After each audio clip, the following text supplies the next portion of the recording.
Hello guys, आज की class में हम लोग स्टार्ट करने वाले हैं ट्रायंगल की पहचान हम लोग कैसे करेंगे जब उसकी सिर्फ साइड दिया हो। तो आइए हम लोग स्टार्ट करते हैं कि किसी भी त्रिभुज की पहचान हम कैसे करेंगे जब उस त्रिभुज की सिर्फ साइड दिया हो। तो साइड को देखकर हम लोग उस त्रिभुज की पहचान करना पड़ेगा कि ये त्रिभुज कौन सा है। जैसे अभी तक तो हम लोग एंगल देखकर पहचान कर लेते थे कि चलिए ये एंगल देख लिए तो इस एंगल से ये कोण हो गया। कभी कभी भुजा देखकर भी पहचान हो जाता था, लेकिन यहाँ पे भुजा ही दिया होगा, भुजा की माप दी होगी, लेकिन हम पहचान करेंगे कि वो कौन सा त्रिभुज बनेगा। समकोण त्रिभुज बनेगा कि अधिकोण त्रिभुज बनेगा कि न्यून कोण त्रिभुज बनेगा। ठीक है, चलिए आइए तो हम ध्यान देते हैं कि त्रिभुज की पहचान हमें करना है कि त्रिभुज कौन सा त्रिभुज बनेगा। चलिए हम बात करते हैं न्यून कोण त्रिभुज का। पहला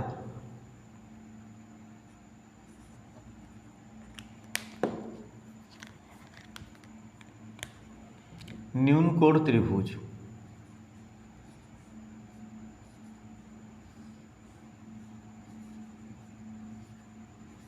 न्यून कोण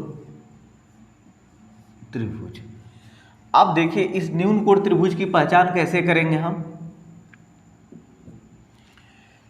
इसमें दिया रहेगा, ध्यान से देखिएगा कि त्रिभुज ABC दिया रहेगा। ये क्या करेगा कि त्रिभुज ABC दे देगा हमें, और ये A है, ये B है, ये C है। A के सामने की साइड को A, B के सामने की साइड को B और C के सामने की साइड को C।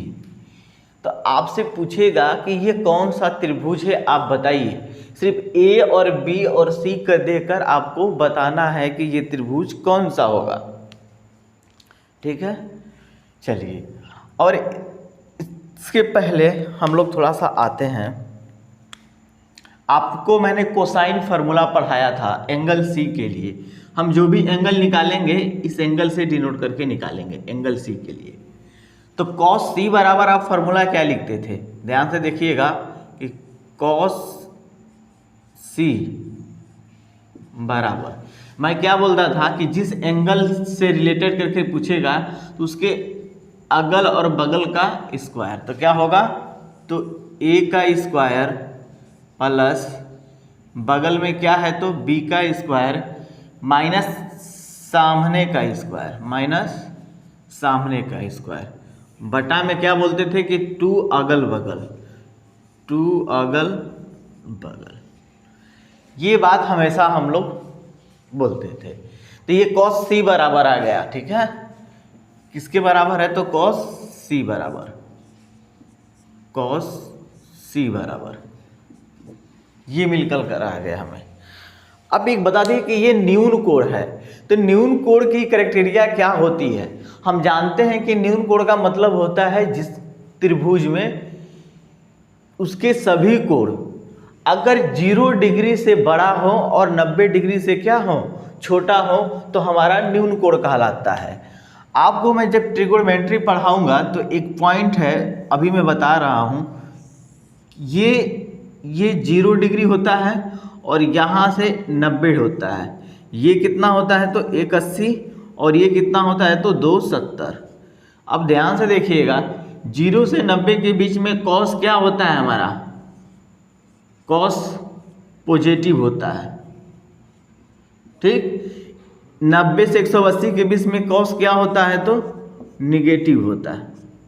इस बात को आपको याद रखना है। ठीक है, इसमें भी नेगेटिव होगा, इसमें क्या होगा cos पॉजिटिव होगा।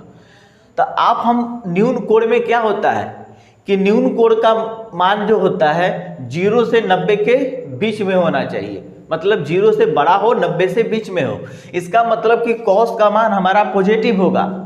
ध्यान से देखिएगा, अगर ये जो cos C है,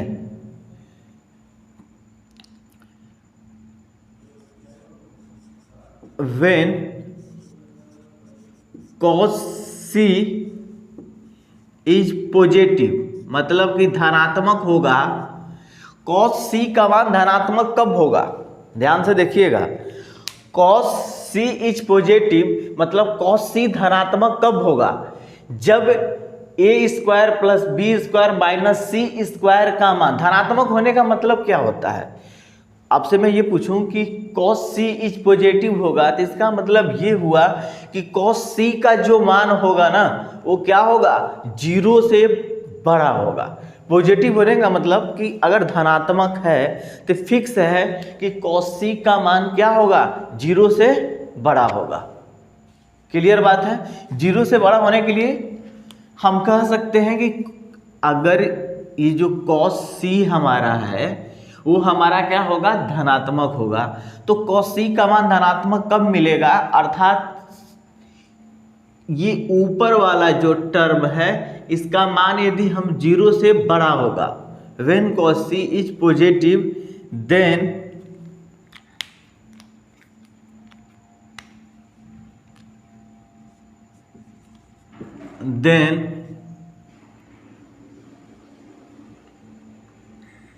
देन क्या होगा, A square plus B square minus C square greater than 0। ये बात को समझ में आया? मैं आपसे कहूं कि cos c हमारा पॉजिटिव होगा तो cos c पॉजिटिव होने का मतलब फिक्स है कि इसका मान 0 से क्या होगा, cos c का मान 0 से बड़ा होगा। तो cos c का मान 0 से बड़ा होने के लिए क्या चाहिए, इस वाले टर्म का मान क्या होगा, 0 से बड़ा होगा। इस वाले टर्म का धनात्मक कब होगा, धनात्मक होने का मतलब कि 0 से मान इसका क्या होगा, बड़ा है, तभी तो धनात्मक है ना। तो इसका मतलब इससे क्या होगा, इसका मान 0 से बड़ा होगा। 0 से बड़ा होने के लिए तो हम इसको लिख सकते हैं कि जो ए स्क्वायर है हमारा और जो ये बी स्क्वायर है वो ग्रेटर देन होगा सी स्क्वायर। अगर ये रिलेशन आपको कहीं भी मिलता है, कोई भी त्रिभुज अगर दिया गया है और इस रिलेशन को पालन करता है तो वो हमारा क्या कहलाएगा, तो न्यून कोण त्रिभुज कहलाएगा। आप इसे नोट कर सकते हैं, क्या कहलाएगा, तो न्यून कोण त्रिभुज कहलाएगा।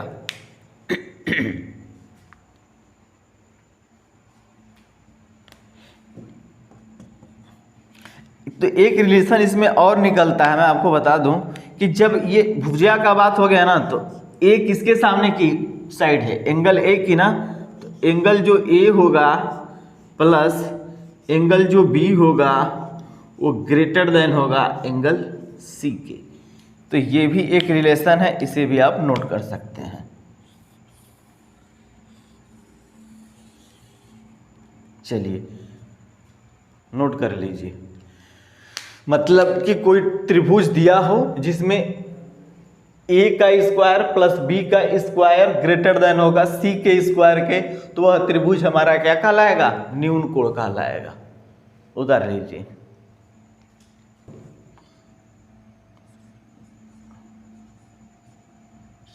समकोण।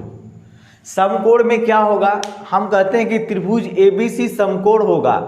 कब होगा, जब cos c बराबर, तो ये फॉर्मूला होता है, कब होगा, जब cos c इज 0। देखिए ये समकोण होगा मतलब 90 डिग्री का होगा, तो cos c का मान क्या होगा, 0 होगा। तो हम लिखेंगे cos c इज 0,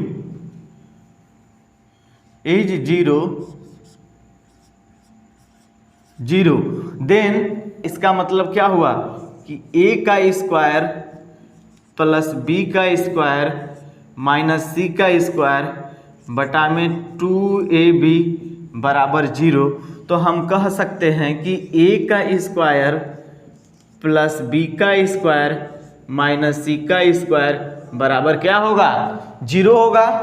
अर्थात हम ये कह सकते हैं कि जो ए स्क्वायर है प्लस बी स्क्वायर बराबर का सी स्क्वायर, अगर ये रिलेशन जहां भी दिख जाए, ए स्क्वायर प्लस बी स्क्वायर बराबर सी स्क्वायर, तो हमारा त्रिभुज क्या होगा, समकोण होगा। क्या हो जाएगा, समकोण होगा। अर्थात हम ये कह सकते हैं कि जो हमारा एंगल है angle A plus angle B बराबर एंगल सी। तो ये भी एक रिलेशन है, आप इसे नोट कर लीजिए। तो हम कैसे पहचान करेंगे कि कोई त्रिभुज अगर समकोण होगा कब? जब a square plus B square बराबर सी स्क्वायर हो जाए तो वो त्रिभुज हमारा क्या हो जाएगा? समकोण हो जाएगा। ये क्यों होगा? मैंने निकाला है cos c बराबर A square plus B square minus C square बटा में 2ab। तो ये cos c का मान 0 होगा। भाई समकोण त्रिभुज की बात कर रहा है ना, तो समकोण त्रिभुज में तो 90 डिग्री होता है। तो हम जानते हैं कि cos मतलब 90 का मान क्या होता है? 0 होता है। अर्थात cos c का मान क्या होना चाहिए? हमको 0 होना चाहिए। तो cos c बराबर तो यही टर्म दिया है ना, तो A square plus B square minus C square बटा में क्या होगा? 2ab बराबर मैंने क्या कर दिया? 0। इसका मतलब कि ये इससे मल्टीप्लाई करके 0 हो गया। तो A square plus B square minus C square बराबर क्या होगा? 0। इसका मतलब A square plus B square बराबर सी स्क्वायर, मतलब A square plus B square बराबर सी स्क्वायर। मतलब दो भुजा का वर्गों का योग तीसरी भुजा के वर्ग के बराबर हो जाए तो वह त्रिभुज हमारा क्या कहलाएगा? समकोण कहलाएगा। क्या कहलाएगा? तो समकोण कहलाएगा। दूसरी बात, ये कुर्सी है और आप चाहो तो इसको थोड़ा से बढ़ाकर आप ये कह सकते हो कि कुर्सी बराबर 90 डिग्री, मतलब ये 90 डिग्री के भी बराबर होगा। उतार लीजिए।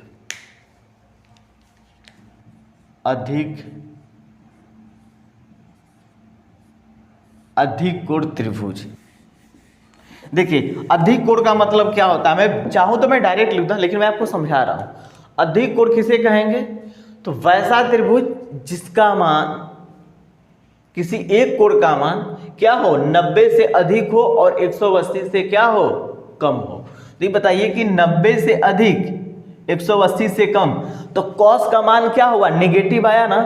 cos बराबर क्या हुआ? नेगेटिव। हम कहते हैं कि cos c का मान ऋणात्मक कब होगा? जब cos c का मान अगर निगेटिव है। अर्थात हम कह सकते हैं कि जो cos c का मान निगेटिव है, इसका मतलब ये हुआ कि cos c का जो मान होगा वो 0 से क्या होगा? छोटा होगा। भाई हम कहें कि cos का मान निगेटिव आ गया तो इसका मतलब फिक्स है कि उसका जो वैल्यू होगा वो 0 से क्या होगा? छोटा होगा। भाई किसी का मान अगर ऋणात्मक आ गया, निगेटिव आ गया, इसका मतलब फिक्स है कि वो 0 से छोटा है, क्योंकि सारे negative value is less than 0। मतलब सभी ऋणात्मक मान 0 से क्या होते हैं? छोटा होते हैं। तो हम यहाँ पे कह सकते हैं कि when cos c is negative, cos c is negative, then a square plus b square minus c square is less than 0। इसका मतलब निगेटिव होगा तो A square plus B square minus C square का मान क्या होगा? 0 से छोटा होगा। भाई इससे छोटा होगा तभी ना निगेटिव हो रहा है। इसका मतलब ये वाला मान जो है हमारा क्या है? 0 से छोटा है, तभी तो निगेटिव मान आ रहा है। तो हम कह सकते हैं कि जो हमारा ए स्क्वायर है प्लस क्या होगा? जो बी स्क्वायर है वो लेस देन क्या है? सी स्क्वायर। अगर ये रिलेशन जहां भी आपको दिखाई दे तो आप डायरेक्ट कह सकते हैं कि वह त्रिभुज हमारा क्या कहलाएगा? तो अधिक कोण त्रिभुज होगा। अर्थात इसमें एक चीज और आप लिख सकते हैं कि जो एंगल ए है हमारा और जो एंगल बी है हमारा वो क्या होगा? लेस देन होगा एंगल सी के। ये बात आपको याद रखनी है। ये चीज दिया रहे नोट में, बस नोट में करके लिख लीजिएगा। शॉर्टकट में मैंने बता दे रहा हूं। अगर A square plus B square is greater than C square तो कौन सा त्रिभुज होगा? तो न्यून कोण त्रिभुज। न्यून कोण त्रिभुज। ठीक है, अगर ये पहला पॉइंट है। दूसरा पॉइंट मैं कहूँ कि ए स्क्वायर प्लस में क्या होगा, तो B square is greater than C square, तो हम कह सकते हैं अधिक कोण त्रिभुज। क्या कहेंगे इसे हम? अधिक कोण त्रिभुज। चलिए तीसरा जो पॉइंट हमारा आता है, ए स्क्वायर प्लस में बी स्क्वायर बराबर क्या हो जाए, सी स्क्वायर, तो इसे हम कह सकते हैं समकोण त्रिभुज। क्या कहेंगे हम इसे? तो समकोण त्रिभुज। गाइस इस पॉइंट को आपको याद रखना है। कब? जब अगर त्रिभुज कोई बन दिया गया है, त्रिभुज ए बी सी, इस एंगल सी के रिस्पेक्ट में ये ए है, ये हमारा बी है, ये हमारा सी है, तो आपको ये पॉइंट हमेशा याद रखना है कि ये हमारा त्रिभुज का होता है। गाइस आपको क्लास कैसा लगा? अगर क्लास आपको इंटरेस्टिंग लगता है तो प्लीज़ इसे लाइक शेयर कीजिए, और जब तक आप लाइक शेयर नहीं करेंगे ना, हमें मोटिवेट नहीं मिलता है। अगर आप लोग लाइक शेयर सपोर्ट करेंगे ना, तभी हम लोग आगे बढ़ पाएंगे, क्योंकि हम लोग को अपने चैनल को ग्रो करने के लिए इतना पैसा नहीं है कि हम लोग इन्वेस्ट करें प्रचार के लिए, ताकि आप लोग ही हमारे सब कुछ हैं जो प्रचार कर सकते हैं और हम हमें आगे बढ़ा सकते हैं। तो गाइज ये पॉइंट आप लोगों को याद करना है। अभी देखिए मैं ज्योमेट्री का पूरा कंसेप्ट क्लियर कर रहा हूं। जिस दिन पूरा कंसेप्ट क्लियर हो जाएगा उस दिन आपको हर कंसेप्ट पे मैं प्रॉब्लम कम से कम 10-15 दिन, जितना दिन लगे, सभी कंसेप्ट पे प्रॉब्लम मैं क्लियर करूंगा, आपको बताऊंगा। जब तक कंसेप्ट पूरा नहीं बता सकता तब तक मैं प्रॉब्लम नहीं बना सकता हूं। अगर मैं प्रॉब्लम में ले जाऊं तो फिर अब मुझे कंसेप्ट छूट जाएगा, इसलिए पहले फुल्ली रूप से कंसेप्ट क्लियर करते हैं, उसके बाद हम लोग प्रॉब्लम पे आएंगे। Thank you guys, bye bye, take care.